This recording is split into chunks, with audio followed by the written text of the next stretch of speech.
The break room was dimly lit, bathed in the soft flicker of a yellow overhead bulb. Ethan stopped just short of the doorway. The low hum of the soda machine filled the space, but it wasn't the sound that made him freeze. It was the quiet. Sobbing coming from the couch near the back wall, curled up near the row of lockers, was a young woman, arms wrapped tightly around her frame. Strands of blonde hair stuck to her damp cheeks, catching the light like the dull shimmer of grief. Ethan took a cautious step forward. "Are you okay?" he asked softly. His voice carried concern, not intrusion. The woman jumped, startled, quickly wiping her tears but avoiding his gaze. "If you had just buried your mom and still had to smile at strangers all day, you'd be crying too," she replied, her tone firm but tired. Ethan froze. He hadn't expected that. He'd only come in to grab a bottle of water. Instead, he'd walked into the middle of someone else's heartbreak. Her words hit him like a punch. "I'm sorry," he said. Gently. She gave a faint shrug, brushing off his apology like she'd heard too many of them before. She leaned back against the couch. Her uniform was wrinkled, her name tag slightly askew. Lisa. Ethan glanced toward the fridge but didn't move. The silence that followed wasn't awkward. It was dense, full of unspoken weight. Normally he'd give people their space. But something told him not to this time. "I'm Ethan," he offered carefully. Lisa looked up then, just enough to study him, to measure whether he was just another person who'd pretend to care and forget 5 minutes later. A pause. "Lisa," she echoed, repeating her name not for him, but for herself. He thought about what to say next, but instead asked, "Do you want to be alone?" She gave a half shrug. "Doesn't really matter. I've got 5 minutes left anyway." He glanced at the wall clock. She was right. In a few minutes, she'd be back behind the register, scanning barcodes. Pretending her world wasn't falling apart, he quietly took a seat on the bench across from her. "I didn't mean to intrude. I know a little about losing someone," he said. Lisa looked at him, surprised, but said nothing. "It's hard to explain to people who haven't been through it," he continued. "They think it's one bad day. They think you take a day off and then you're fine." Lisa let out a hollow laugh. "Exactly. They move on," Ethan said. "They assume you did too." She looked like she might say something, but didn't. She stared down at the floor instead, tapping her foot softly, counting down the seconds until she had to put her mask back on. Ethan observed her in silence. There was something unshakable in the way she sat, not numb, not dramatic, just ... During, he'd known grief, he'd lived it. But hers was still fresh, raw, heavy in a way words couldn't express. She's the kind of person who doesn't collapse. She breaks in silence and still shows up. He thought. As he rose to leave, he hesitated. "If you ever need to talk," he said, "or just not talk, I'll be around." She didn't answer. But as he turned to walk away, he noticed her eyes follow him. Just for a second, not with curiosity, not with caution, but with recognition. The kind people share when they've both fought the same war. He stepped back into the fluorescent lights of the store, heart a little heavier. Her words echoed in his head, but it wasn't just what she said that haunted him. It was the quiet strength in how she carried it. At 35. Ethan Hale wasn't just another entrepreneur. He was a known name in the retail world. Founder and CEO of Ethan Mart, one of the fastest growing grocery chains in the country. But what people didn't know was why he started it. The idea hadn't come from a boardroom or business school. It was born from loss. The death of his mother. Elaine Hale had been a single mom, a grocery store cashier who worked late nights, often on her feet for hours, coming home worn out but still humming lullabies as she tucked Ethan into bed. She taught him that kindness wasn't a luxury. It was a requirement. She never lived long enough to see the company he built in her memory. When Ethan opened his first store at 25, it wasn't just about selling food. It was about dignity. It was about giving people like his mother the kind of workplace she never got, one with paid sick days, flexible scheduling, and a break room that felt human. And it worked. The company flourished. And for a while, so did the mission behind it. But as expansion followed success, as more stores opened, More executives joined and more investors began to call. Something shifted, reports still looked good. But employee turnover rose. Management started talking metrics, not people. Words like productivity and efficiency replaced respect and care. Then came the letter. Left anonymously on his desk. It was short but sharp. A longtime store manager had written it. They didn't sugarcoat anything. You started something meaningful, it read. But we can't feel it anymore. You built this company with a heart, and now that heart feels missing. Ethan read it once. Then again, then a third time. That night he didn't sleep. His mind wandered back to a childhood memory, his mother crying quietly in their small kitchen after being scolded for giving a hungry man a sandwich on her break. He'd promised himself that day, if I ever run anything, no one will ever be punished for being kind. But now, sitting in his corner office above the skyline, he wasn't sure if he had kept that promise. The decision to go undercover didn't come from impulse. It came from necessity. If he wanted the truth, the real truth, he wouldn't find it from a quarterly report or a presentation. He needed to go back to the floor. Back to the people. So he did. No cameras. No entourage. No special treatment. Just Ethan, using the name Ethan J. Applying as a regular entry-level employee, he chose a store far from headquarters. Store 48, a quiet suburban branch. Where no one would recognize him, there he started again. At the bottom. His role was simple: night shifts in the back room, stocking shelves, mopping floors, and hauling out the trash. Nothing glamorous, just manual work. On a brisk Wednesday evening, Ethan found himself pushing a mop down aisle 16, sweat collecting. At the collar of his shirt, his arms still sore from lifting crates of bottled water. Shoppers passed him without a glance. A few coworkers nodded politely, unaware of who he really was, and for the first time in years, Ethan felt real. No office, no assistants. Just him, immersed in the very workplace he once promised to protect. Or maybe to rebuild. Wiping his hands on a towel tucked into his belt, he stood quietly for a moment, staring down the neatly stocked rows of cereal boxes. I made her a promise, he whispered under his breath, and I need to find out if I failed it. The night shift carried a different rhythm, slower, quieter, and in that stillness, Ethan started noticing things others might overlook. That's when he started noticing her. Lisa. She always worked the late shift on register 3, reserved, polite, unassuming. Her pale complexion and loosely tied blonde ponytail made her easy to spot, but it wasn't her appearance that stayed with him. It was her gaze, not hollow, not sad exactly, but distant, like someone carrying something she didn't talk about, like someone who had learned to move forward without fully healing. She treated customers with a kind of quiet dignity. Never fake.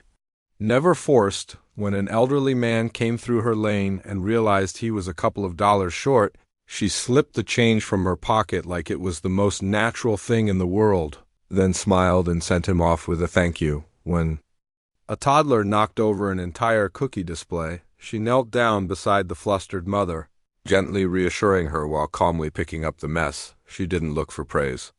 Didn't expect it. She just did what needed to be done. Ethan had watched her mop up spills that weren't her responsibility. Stay late without complaint. Take shifts no one volunteered for. But there was something else he noticed. Something no one else seemed to see. She never smiled with her whole face. Ethan observed her carefully. Not in a way that crossed a line, but the way someone who once knew pain recognizes it in someone else. She would grip the counter a moment too long after a tough customer. Her eyes would flick away too quickly after a polite laugh. She wore composure like armor. Then, one night, he saw her walking toward the break room. Alone, her shoulders tense, her steps slower than usual. She looked over her shoulder once before pushing through the door. It was then he began to wonder, what was she holding in? He couldn't shake it. It wasn't infatuation, not romantic. It was something deeper, familiar, like recognition. He saw in her the kind of endurance he'd seen in his mother, someone who kept showing up, not because they had the strength, but because they didn't have a choice. For over a week, Ethan restocked shelves, pushed carts, cleaned up broken jars of pasta sauce. His muscles ached in places that hadn't hurt in years. But nothing he lifted compared to the emotional weight Lisa seemed to carry. One night, while walking past her lane, he heard a customer snap at her, accused her of double scanning. Lisa apologized immediately, corrected the error, and offered the receipt with calm, unwavering hands. The customer stormed off. Lisa smiled faintly, but her eyes? They weren't there. They looked far away, and that's when Ethan knew. This wasn't new pain. This was something old, settled, like a scar she had stopped trying to hide. Why does she stay? He wondered later, sitting alone in the break room. Why would someone like her choose this life? Then the deeper question, is it even a choice at all? He thought of his mom, of the nights she came home with aching feet and still smiled for his sake, of her saying once, sometimes people give more than they have because they know no one else will. And that's when he realized Lisa wasn't just another tired employee. She was something more. He needed to understand, so he started paying closer attention, not in judgment, but with respect, because he could feel it in his bones. There was more to Lisa than anyone knew. And he wasn't wrong. That same week, the break room door creaked open. Ethan stepped inside, expecting to grab a water, but stopped short. She was there. Lisa sat at the edge of the old couch, elbows resting on her knees, clutching a worn photograph in both hands. Her posture was stiff, as if sheer willpower was holding her together. She didn't look up, but she didn't ask him to leave either. I'm sorry, Ethan said gently from near the door. I didn't mean to intrude. She shook her head faintly. Her hands trembled, knuckles white around the photo's edges. It's fine, she murmured. I just needed a minute. He sat across from her quietly. No questions. No pressure. Just presence. Lisa stared at the picture but didn't seem to see it. When she finally spoke, her voice was strained. I've been slipping up at the register, she said. Messed up a price. Forgot to bag a customer's onions. She yelled. At me, in front of everyone. Called me useless? Ethan stayed silent. I wanted to apologize, she continued. But nothing came out. My brain's somewhere else. She looked away, lips pressed tight. Her jaw clenched. I asked for one more day off, she said. Just one. Her voice cracked, but my manager said if I missed another shift this month, I'd be taken off the schedule. Ethan felt his chest tighten, anger bubbling, but he kept still. This moment was hers. I can't lose this job, she whispered. My little brother, he's 6. He needs food, clothes, rent. I'm all he has now, she paused. Took a sharp breath. He keeps asking about her, Lisa said softly. Every night. How's Mom? Did she get my drawing? Is she still sleeping? Her hands shook harder. She covered her face. I can't tell him, she sobbed. I can't tell him she's gone. Tears slipped through her fingers. He sends her drawings every week. I pretend I'm mailing them. I pretend she's just too tired to write back. She wiped her eyes with her sleeve, her voice hollow. Every morning I cry before he wakes up. Ethan felt the weight of her grief settle in the room like fog. I'm terrified, she whispered, that when he finds out, he'll lose the last piece of her that I'm trying to protect. She finally looked up at him, her eyes rimmed in. Red but dry, hollowed. I feel like I'm falling apart, she said, but I don't have time to fall apart. You shouldn't have to carry this alone, Ethan said, voice low. Lisa let out a bitter chuckle. But I do, that's the truth. If I collapse, everything collapses with me. She leaned back, her body sinking into the cushions. The photo now rested on her lap. Ethan glanced at it.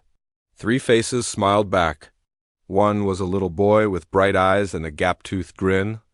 That's your brother? She nodded. Tommy, he still doesn't understand what grief is. And I'm just trying to keep it that way for a little while longer. They sat there, the air heavy with things neither of them could fix. He wanted to make a promise. Tell her. She'd be okay, that life would ease up. But no words felt right.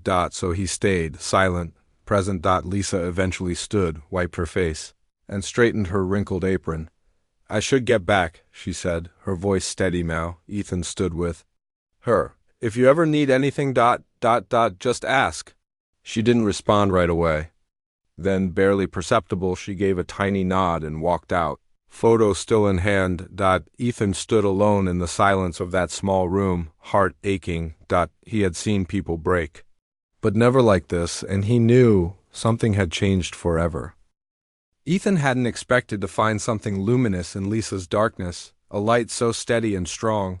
It hit him in the chest like a silent earthquake. That evening, the store was quiet. Most aisles sat empty, the humming buzz of fluorescent lights echoing across linoleum floors. Near the end of his shift, Ethan was wiping down shelves and frozen foods when he spotted Lisa in the next aisle over. Kneeling beside a stack of soup cans, she was organizing them with robotic precision. Every movement crisp, efficient, but hollow. Her body moved, but her spirit was elsewhere. He hesitated for a moment, then stepped over. "Need a hand?" She looked up, surprised, then managed a faint smile, the kind that didn't quite reach her eyes. "I'm good," she replied. "Just trying to stay busy." Ethan knelt beside her and began arranging the cans without asking. "Yeah," he said softly. "Sometimes that helps." They worked in silence for a while, not awkward but companionable. Then Lisa spoke, her voice barely above a whisper. "You ever meet someone only once, but they change your whole world?" Ethan looked over, caught off guard. "Actually, yeah, I think I have." Lisa gave a tiny nod. "My mom used to say that happened to her." Ethan paused, curious. She was driving late one night years ago. Heavy rain, her car spun out and crashed into a ditch. She was trapped inside, terrified. Lisa's voice softened, reverent. She said a young guy, maybe in his 20s, stopped, pulled her out, took her to the hospital, waited with her, even argued with the nurses to get her seen right away. Ethan's heart skipped. His breath halted mid-air. "She never got his full name," Lisa continued. "He told her it was Jonathan. Jonathan Hale." The name hit Ethan like a shockwave. He froze. That was his name. His birth name. The name he left behind before building the company. Before legally becoming Ethan Hale. At 25, he'd needed a fresh start. He'd used his middle name, burying Jonathan with the past, but he remembered that night, vividly. The downpour, the wrecked car in the ditch, the woman bleeding, panicked. He'd broken a window, carried her out, and driven her to a hospital, waited until she was stable. She'd thanked him. He'd simply said it was nothing and disappeared into the night. Now, a decade later, her daughter was telling the story to him without knowing who sat beside her. She always called him her angel. Lisa said softly. She said he didn't just save her body, he restored her faith, reminded her that good people still existed. Lisa reached into her pocket and pulled out a small crumpled paper. Its edges were yellowed, frayed by time. "She wrote this," she said. "She never sent it, just kept it near her bed." She handed it to Ethan. His fingers shook slightly as he unfolded it. "To the young man who pulled me from the wreckage, you may never know what you gave me that night. But it wasn't just my life, you saved my hope. If my daughter ever meets you again, I hope she sees what I saw, a heart that didn't hesitate. If I'm gone by then, please know you gave me 10 more years with my children. Thank you." Elaine Carter. Elaine, his breath caught in his throat. Lisa's mother. Ethan looked at her again. Really looked. She was the girl from that night, 14 years old back then, sitting quietly with a coloring book in the hospital lobby, ponytail swinging, eyes filled with worry. She had seemed so small, so uncertain. Now here she was, grown, brave, wounded, and he had been standing next to her all this time, completely unaware, and she had no idea who he truly was. "You okay?" Lisa asked, noticing the subtle shift in his expression. Ethan nodded slowly, folding the letter with care and offering it back. "Yeah, that's a beautiful letter." Lisa smiled softly. She believed people like him were rare, she said. "The kind that do good without wanting anything in return?" Ethan swallowed hard, his voice steady but thin. "Sounds like he made a real impact." Her eyes misted. "He did?" Lisa tucked the paper back into her pocket and stood, brushing the dust off her pants. Ethan remained where he was, motionless, thoughts spinning like a cyclone. Could it really be her? Was this woman kind, overworked, quietly grieving the same child who once handed him a crayon drawing and said he looked like an angel? He had to be sure. That night, long after he'd left the store, Ethan sat on the floor of his apartment, surrounded by a collection of dusty boxes from another lifetime. A single lamp cast soft yellow light over weathered cardboard, notebooks, receipts, and memorabilia that smelled faintly of time and memory. His hands moved slowly, deliberately, as though they already knew what they were seeking. That letter, Lisa's voice, it haunted him. Jonathan Hale, Elaine Carter. The wreck. The coloring book did all aligned too perfectly. At the bottom of the final box, Ethan found it. A cracked leather journal, torn at the spine and soft with age. Back when he still wrote his thoughts instead of texting them. He flipped through old scribbles, early business ideas, musings from long nights, forgotten reflections, and then there it was, pressed between two pages like a sacred relic, a child's drawing, faded now, curled at the corners, but unmistakable. Crayon on paper, a winged figure with a big smile, brown hair, and a blue shirt. At the bottom, in uneven, oversized letters, "Thank you, handsome man, for saving my mom." Lisa. Ethan's hands trembled. The blue shirt, the one he wore that rainy night, the wings, crooked but earnest, the name Lisa. He remembered now. He had returned to check on Elaine. Days after the crash, she had invited him in, a small rental house, modest but filled with warmth. The walls covered in family pictures. The air smelled of bread and lavender. Lisa had been shy at first, peeking from behind the kitchen door. Then she'd run up to him, holding out the drawing with both hands. "I made this for you," she'd said, beaming. "You're like a real-life angel." He had laughed awkwardly and promised to keep it, and he had, until now, he'd forgotten. But she hadn't. Now, 10 years later, that same girl, now a woman, had reappeared in his life.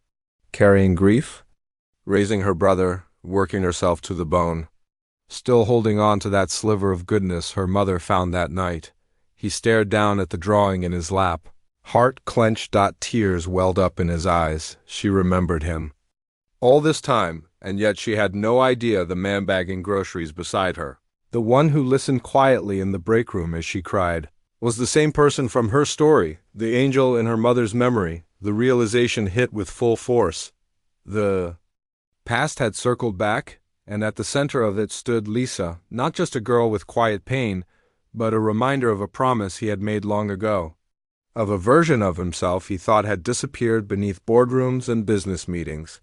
And now, maybe fate was giving him a second chance? Ethan folded the drawing with care and slid it gently back into the leather-bound journal, not to hide it away this time, but to honor it. It wasn't just a memory now. It was a reminder, a guide.